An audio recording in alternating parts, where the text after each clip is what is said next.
Aleluia, louvado seja o nome do Senhor. Irmãos, para mim falar, gostaria de falar uma palavrinha que está no livro de Reis, 2 Reis, versículo 4:8 e o 4:9. Quer dizer que, para mim falar sobre a Sunamita, eu tenho que falar também sobre o ministério de Eliseu. Não tem como eu não falar sobre o ministério de Eliseu quando eu falo da Sunamita. São duas palavras pequenas, mas muito importantes, que nos traz conhecimento, que aumenta a nossa fé. Eu quero dizer para os irmãos que no livro de 2 Reis fala: sucedeu também um dia que, indo Eliseu a Sunem, havia ali uma mulher importante, a qual o reteve para comer pão. E sucedeu que todas as vezes que passava por ali, entrava para comer pão. E ela disse ao seu marido: eis que tenho observado que este, que sempre passa por nós, é um santo homem de Deus.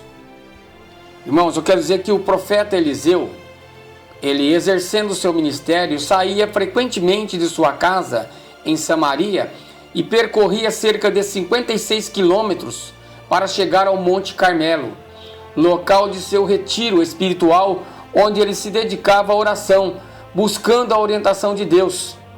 Era uma viagem longa e cansativa, consumia muito as energias de Eliseu e seu moço Geazi. Eliseu e Geazi. Geazi era um moço que acompanhava sempre Eliseu, como um servo. Entretanto, irmãos, para chegarem ao Carmelo, que tem 525 metros de altura, sempre passavam por Sunem. E a Sunamita certamente observava ainda de longe o profeta e os seus discípulos, que estavam constantemente em peregrinação por aquelas terras para buscar a Deus.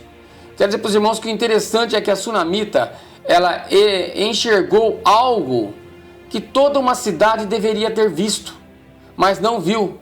Sunem era uma cidade próspera, em que seus habitantes poderiam ter facilmente oferecido alimento e abrigo para um homem que estava a serviço de Deus, em benefício de toda uma nação. Mas a palavra fala aqui também sobre a hospitalidade da Sunamita. E a Sunamita tem esse discernimento espiritual, irmãos. A sua atitude de ajudar o profeta Eliseu e Geazi refletia o zelo e o amor a Deus que ela possuía em seu coração. Ela era uma mulher bondosa e hospitaleira. E as escrituras mostram que no passado, pela hospitalidade, os servos do Senhor haviam hospedado anjos, sem saber.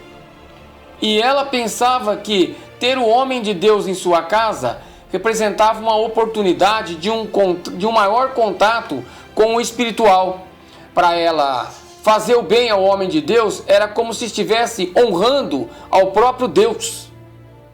Então a Sunamita, em uma atitude de amor para com Deus e o seu profeta Eliseu, pede a seu marido que construísse um quarto na parte superior da sua casa, onde poderia abrigar Eliseu. O acesso ao piso, irmão, superior da casa era feito por uma escada pelo lado de fora do imóvel. E o cômodo de cima era muito mais fresco e ventilado, e oferecia um melhor isolamento do barulho e sons que vinham da rua. Eliseu não seria incomodado e teria mais privacidade para buscar a Deus em suas orações. Segundo Reis 4:10 nos fala que façamos-lhes, pois, um pequeno quarto junto ao muro, e ali lhe ponhamos uma cama, uma mesa, uma cadeira e um candeeiro, e há de ser que, vindo ele a nós, para ali se recolherá. Ele pôs os seus bens a serviço do Senhor. Ela, pois a Sunamita, as coisas espirituais eram de grande valor. Ela importavam mais do que os materiais para ela. E Eliseu, vendo a sua dedicação, lhe faz uma última prova de fé. Oferece recompensas materiais ou honras sociais. Parece aqui muito com a mesma prova que Jesus direcionou ao cego Bartimeu em Jericó. Eu quero dizer para os irmãos que Lucas 18, do 40 ao 41, então Jesus, parando, mandou que lhe trouxessem. E chegando ele, perguntou-lhe, dizendo: que queres que te faça? E ele disse: Senhor, que eu veja. Mas aqui, irmãos, essa palavra que estamos falando hoje, fala de uma simplicidade, fala sobre a simplicidade da sunamita. Mas a resposta da sunamita, ela revela muito do que estava em seu coração. Ela valorizava a vida, o amor, a família. Ela não estava preocupada em adquirir mais bens materiais, posição social, títulos.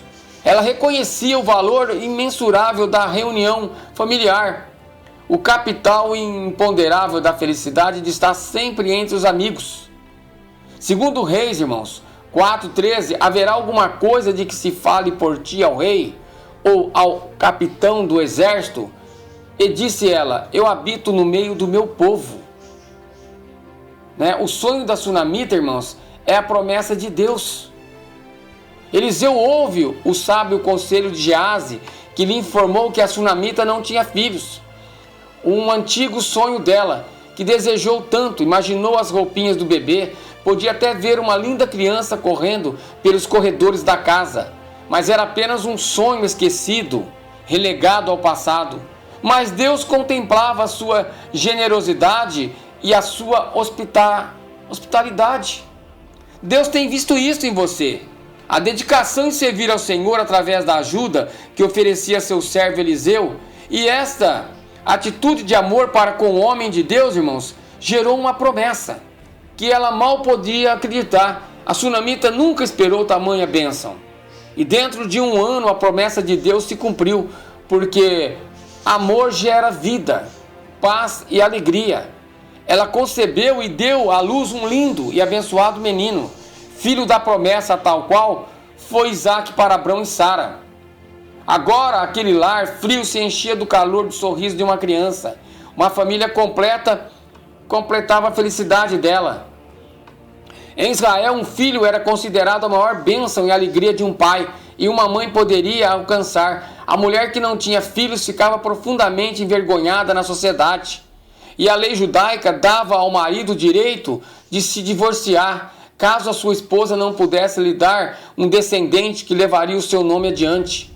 Mas tudo isso agora estava superado, pois Deus havia lhe dado o presente perfeito, o presente que ela realmente precisava. Este foi o sonho que a sunamita escolheu, irmãos, para sonhar. Um lar simples, mas feliz, uma família debaixo das bênçãos de Deus. E o menino crescia nos caminhos do Senhor. Toda vez que ela olhava para seu filho, se lembrava da promessa de Deus se cumprindo na sua vida. Era lindo. Segundo Reis 4:17, e concebeu a mulher e deu à luz um filho no tempo determinado, no ano seguinte. No ano seguinte, segundo Eliseu lhe dissera. E o seu filho era uma bênção, ensinado na lei do Senhor, obediente, ajudava seu pai no trabalho, certamente na ansiedade de querer retribuir todo o amor e o carinho recebido de seus pais. Este menino trabalhava duro, se expondo muito ao sol, mas ele ainda não tinha um preparo físico adequado, irmãos. Ele não estava acostumado ao trabalho árduo.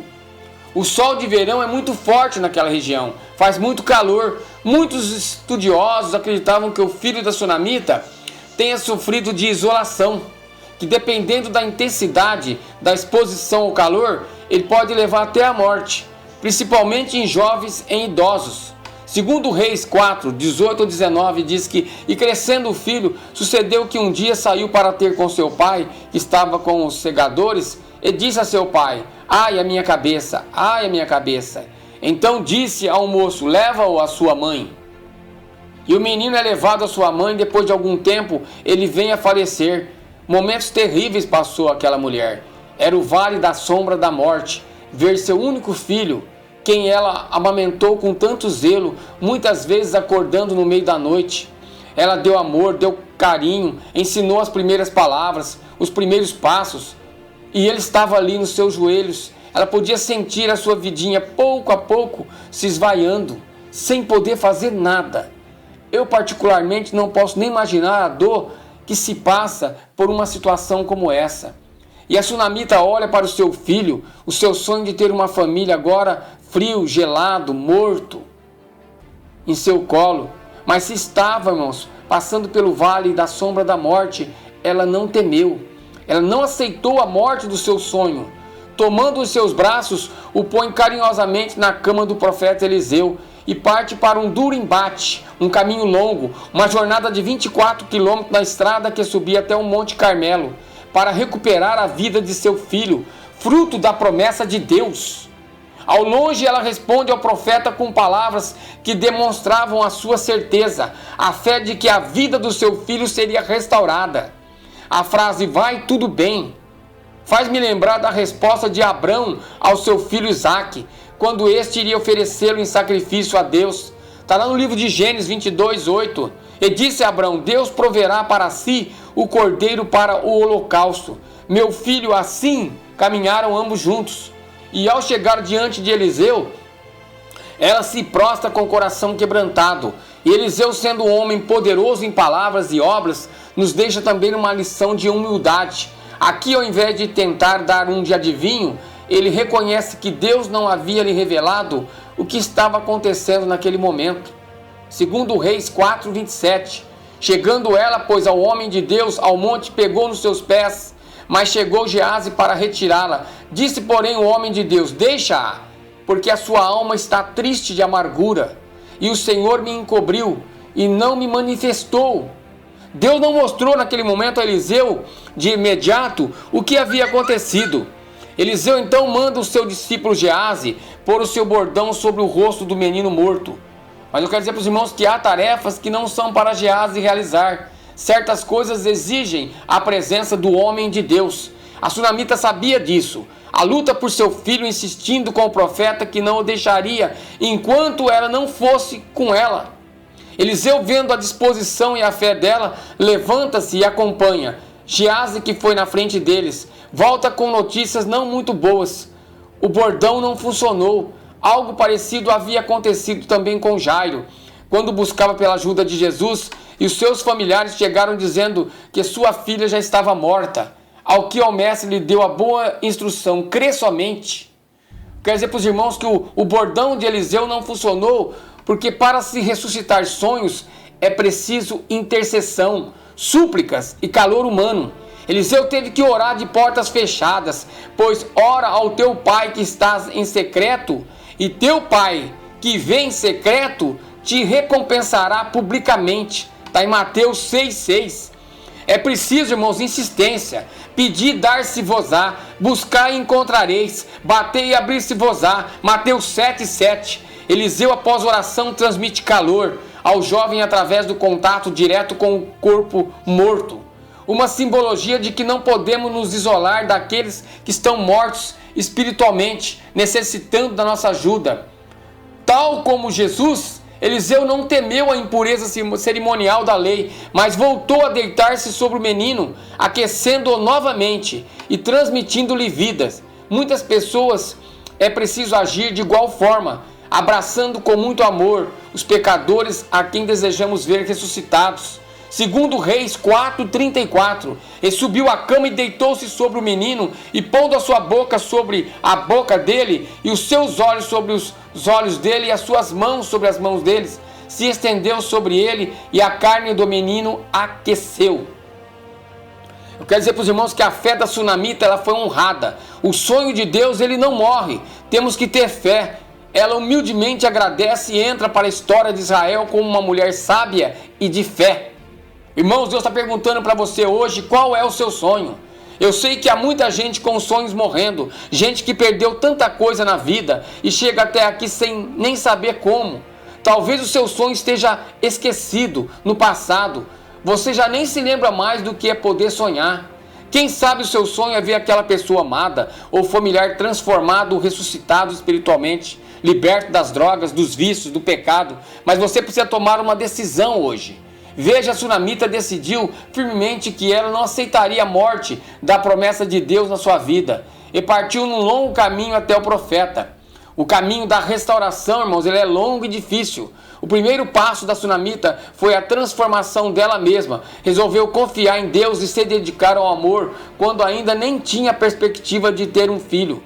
Jesus sempre alertou aos seus discípulos que a maior arma que vence o mundo é o amor.